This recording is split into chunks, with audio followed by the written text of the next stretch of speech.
President Yoweri Kaguta Museveni olw'ekisaawe kyaffe kino. Amazima gali nti ensaawa zino kiri international. Situganye basobola okugamba nti kiruddewo, naye better late than never. Ekisaawe kirabika bulungi, ekisaawe kiri international. Tusiima Fountain of Honor President Yoweri Kaguta Museveni olw'okulabisa ekisaawe kyaffe obulungi, olw'okuzimba ekisaawe kino.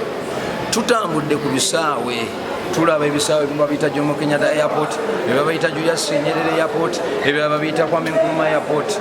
Nsaba aba Member of Parliament tuyise tuteekeyo proposal etuuma ekisaawe kyaffe nti Kaguta Airport kubanga kirabise bulungi.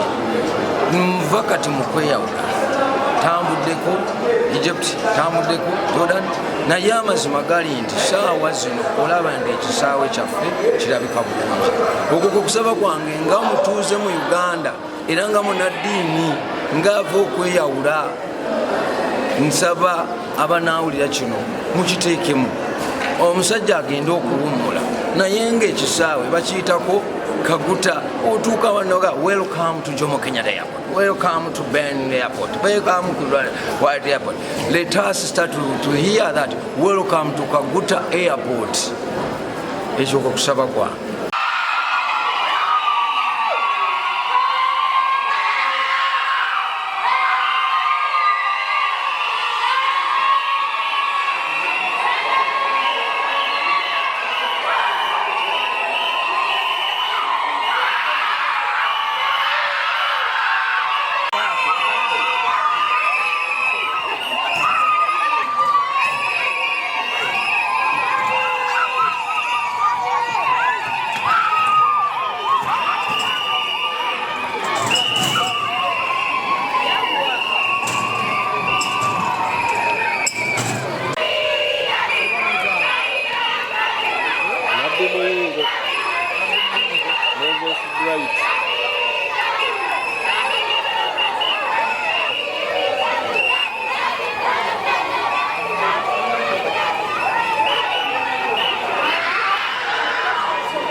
Namba musanvu.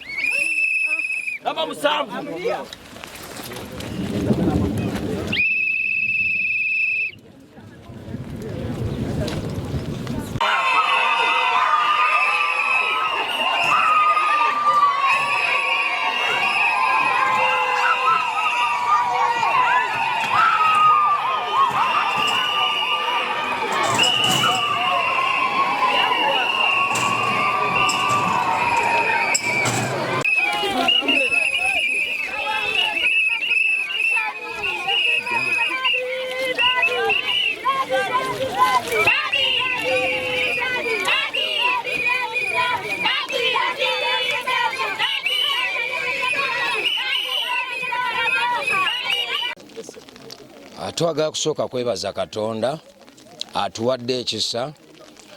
Olunaku luno baluyita mu Godizing Tower tuluyita Honey and Milk Service. Naye twebaza Katonda lwakuanye ne Palm Sunday olw'okunyeenya amatabi. Ffe ng'abaana b'abantu sife abakiteekateeka bwe kityo, wabula Katonda yakiteekateeka, kubanga ffe buli mwaka we gutuuka tubeera ne luno olunaku nti Sunday tusimbayo mu mwezi ogwokusatu tuba ne Palm Sunday, manya tuba ne honey and milk service. Ne twebaza Katonda nti honey and milk service eno yatusanze nga ate Palm Sunday. Mukama n'akitukolera. Njaga kwebaza Katonda, Mukama yantambuza nentambula mu mawanga gembadde n'okutambula nenkomawo nga ndi mulamu.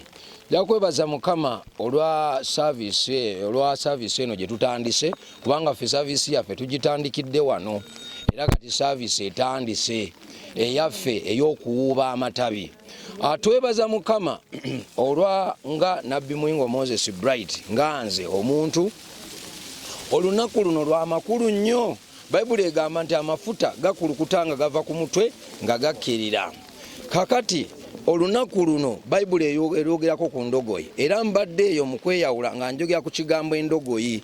Kati ffe tuyina endogoyi gye tukkiririzaamu leero. Ye endogoyi Bayibuli gye boogerako, endogoyi gye baali baasiba ng'abantu baagirekayo baagikasuka, naye Yesu bwe yatuuka gye yatumya n'agyebagalako n'ayingira mu kibuga. Twebaza Katonda nti olunaku olwaleero nze nga nze ayogera ekisa Mukama kye yanteekako kyekyo nti nali nasibibwa somewhere, nali nalekebwa somewhere, nali siina makulu, naye Kristo mu bwe yalonda ate nange nangattamu mu bwe yalondera. Era nze neebaza Katonda nti nayingiza Yesu mu kibuga, nayingiza Yesu mu kika kyaffe, nayingiza Yesu mu mikwano gyange, nayingiza Yesu mu bantu. Abantu balokose ku lwanjiri gye mbuulidde, abantu bakyuse, abantu ababadde baweddemu amaanyi. Waliwo n'abalokole abaali baweddemu amaanyi naye ng'amazima bwe bandabyeko ne baddamu amaanyi era ne bawangula. Kakati so n'olwekyo olunaku olwaleero ye service gye tuliko, naye twebaza Katonda nti naffe twaniriza Yesu nga atudde ffe endogoyi.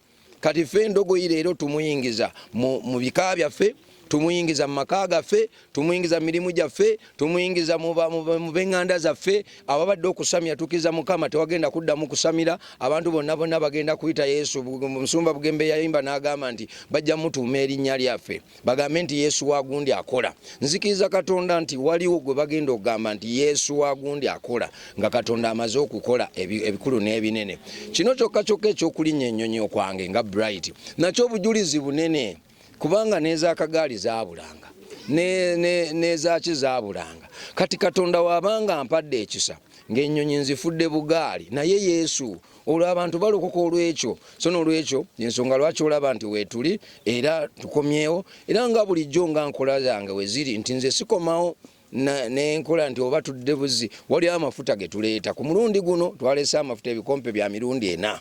Waliwo eky'omulundi ogusooka tugenda kwesigira wano, eky'omulundi ogwokubiri wali ku Masiro. Teyanya okwogera ensonga eyo nti ku Masiro lwaki tutuukawo nti abantu awo kanisa eriraanya awo ku Masiro mwenakulira mu bulokozi kuva 98 nga mmaze emyaka 4 nga ndi mulokole. Kati kuva 98 awe nakulira. Then amafuta agasembayo tugesiige ku church. Kati ekikompe ky'amafuta ekisembayo tujja kyesiiga ku Friday, ku Good Friday, nga tukkiriza nti Yesu afa era azuukira. Ali mu lunaku luno ekisookera ddala nti Yesu yaddayo gye baali bamunyoomera, kubanga mu kusooka Yesu alabika nga asindiikirizibwa nga afulumizibwa mu kibuga. Bwe yali yaddayo nga aliko endogoyi, naye mu kumusindika mu kusooka bamusindika nga taliiko ndogoyi. Amakulu agayina okubeera mu kino nti abantu ne bo bamulokole iga kwevaluinga, iga kwekkiririzaamu nti waliyo ky'olina munda mu ggwe. Ne bw'obanga olina situation gy'oyitamu kkiriza nti waliyo ky'olina, woweemanya ne Katonda ayanguwa kumanya. Ekyokubiri nti amakulu gano galaga wiiki gye tugendamu gye bayita Holy Week, okweteekateeka tonyeenya bunyeenya matabi. Yesu yayingira mu kibuga, waliwo abanyeenya amatabi ne batamanya ne batamwaniriza, waliwo abaamulaba ku Sande naye ate lwe yafa ne bamusekerera. Kati omuntu aleme okunyeenya bunyeenya matabi, naye anyeenya amatabi ng'ate munda mu ye ayaniiza Kristo munda ye mu ye, amwaniriza mu mirimu gye, mu maka ge, mu kamwa ke, mu ntambula ze ne mu bikolwa bye. Yesu agenda okufa afe naye ate azuukire naye. Yesu bwe yayingira mu kibuga eno wiiki gye tugendamu, ku Mande yakolimira omuti, ku Lwokubiri alina kye yakola, ku Lwokusatu bw'atyo. Nsaba ebeere wiiki ya muntu kweteekateeka.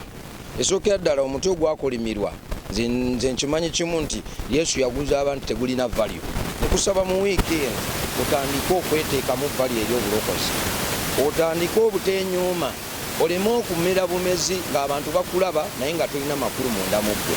Leka abantu bakulabe nga atalina makulu naye nga munda mu ggwe olyabikira ddala ensi n'ekutegeera. Kyekyo kyensinga okusaba nti mweno wiiki omuntu tandika okuggyayo ekyo ky'oli munda. Dawudi n'atuuka mu maaso ga Goliaasi ng'alabika ng'akalenzi naye munda yalinamu the hidden agenda, yalinamu the hidden ekintu ekyo ekyamuli munda. Kati mweno wiiki baako ekintu otandika okupakijinga mu bulamu bwo olabike ng'ow'omugaso. Yesu aleme okutuukako ng'akutunuulira nga kungulu olabika ng'ow'amaanyi kumbe munda nga tolina makulu. Leka enkungulu abantu baleme okulaba mu makulu naye Yesu bw'anaakutuukako akukunguleko nga wali abantu abakuwangulirako. Kuba y'amaanyi tugiyise nti Yesu bamumpe.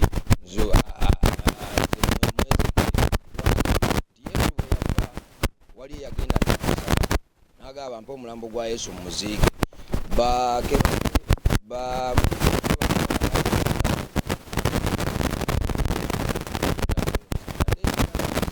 yali yagiteekateeka nga ye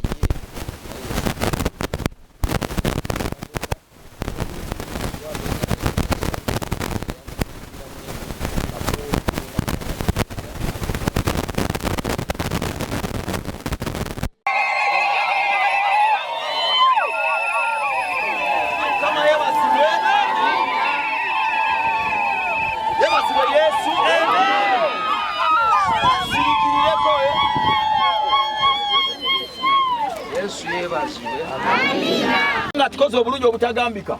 Tubadde tusimbula ennyonyi eno etuleese wano eno esembyeyo. Nabbi wabadde asimbula mu nnyonyi esembyeyo. Pilot n'alangira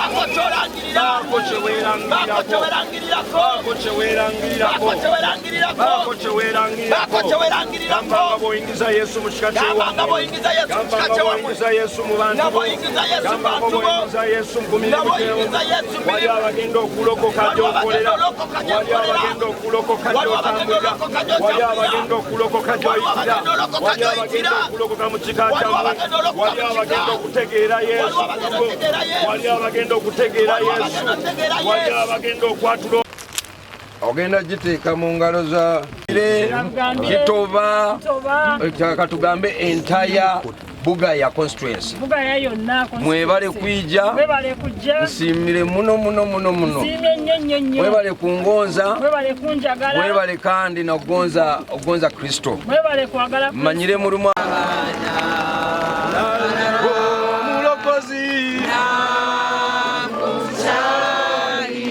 tompitangako omulokozi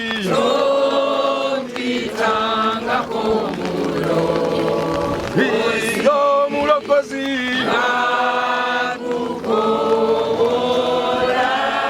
ngakukowola taata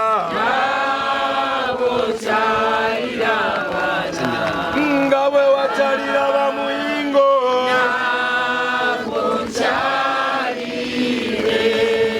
ruhanga isitwe